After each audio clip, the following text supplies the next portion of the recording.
The second Red Brick episode to go into animation was the classic Star Wars spot. Like so many other animators, I made my share of Star Wars fan videos as a kid, so it was really cool to be able to return to that toy box in a more official capacity. Unlike the rest of the Red Brick Saga, the majority of the Star Wars spot took place indoors, aboard the Death Star. As a result, we ended up animating on some of the biggest minifig scale sets in Paganomation history. The most complicated shots were the Millennium Falcon quick build and the establishing shot in the Death Star hangar. Another thing that made this episode unique was the amount of special effects. The most obvious effects are the lightsaber blades for the duel between Obi-Wan and Darth Vader. On set, the stop motion featured the normal LEGO lightsaber elements and some power functions lighting to make it look like the blades were casting light on the minifigures. We then used Adobe After Effects to create the glowing blade elements and some flashes for when the blades strike each other.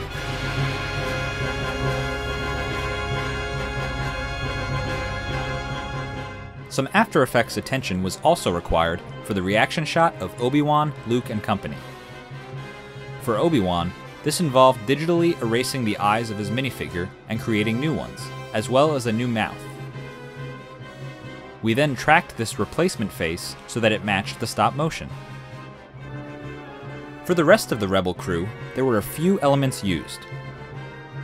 Images of their original heads with the default expressions, reference heads, which had expressions similar to the ones we wanted to create, and blank heads, which were used as a basis for the new animation. The new faces for the characters were created using a combination of cut and paste elements and masking techniques.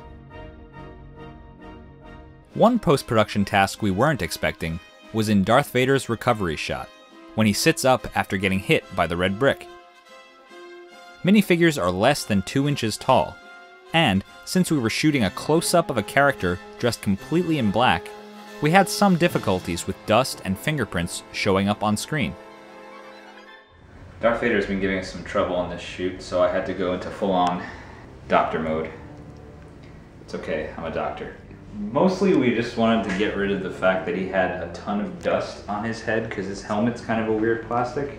So it's just a matter of how can I not put more dust and And dead skin cells. Yes, that too. So this was an attempt to get rid of that. I think it worked pretty well. It worked very well. It only took three times? Yeah. Even wearing latex gloves didn't really work, and what we ended up doing was using Photoshop to manually remove the dust one frame at a time. An unfortunate task we went with only as a last resort. The final major component of the Star Wars episode was the explosion of the Death Star. We started with just the Death Star model against black, and then, after a few frames, we replaced it with a brick-built white circle that was equal in diameter. Yep, that's pretty good. I think that works. Alright, so we're going to take 3 frames of this and then we're going to split it right here for the ring coming out. So, to your stations. Once we had the white circle in place, we started to physically explode it from the center, 1 frame at a time, leaving a ring of bricks in the middle to simulate the Praxis effect. As the bricks exploded outward, we literally just held the ring in place and lifted it each frame until it passed beneath the camera. Later, in After Effects, we added some glow to better approximate the real explosion.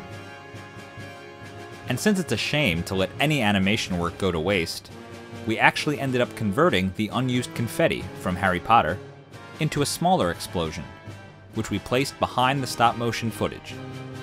A stop-motion red brick shooting out from the center completed this effect.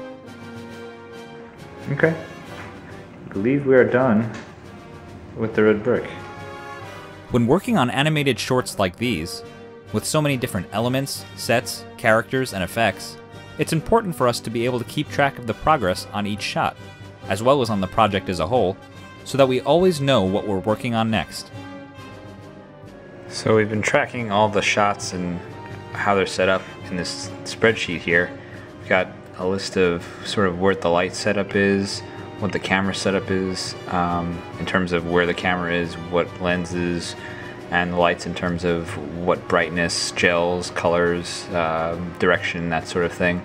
It's also things about what happens in the shot, how we're doing it, and also whether the shot is done or not.